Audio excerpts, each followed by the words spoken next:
আমি এমন কেউ নয় যার কাছে সব প্রশ্নের উত্তর আছে আর এই ভিন্নতা নিয়েই একসাথে কথা বলছি, একের পর এক শুনছি।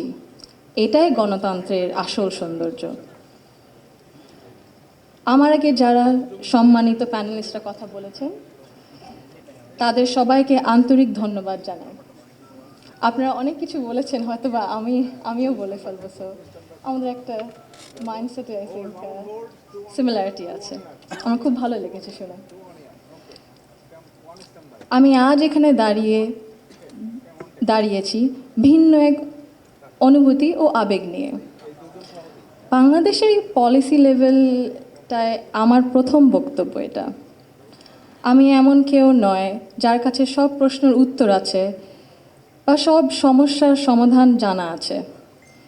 তবু আমি বিশ্বাস করি নিজের ছোট্ট জায়গা থেকেও সমাজের জন্য, দেশের জন্য কিছু করার আন্তরিকতা আমাদের সবার মধ্যে থাকা উচিত।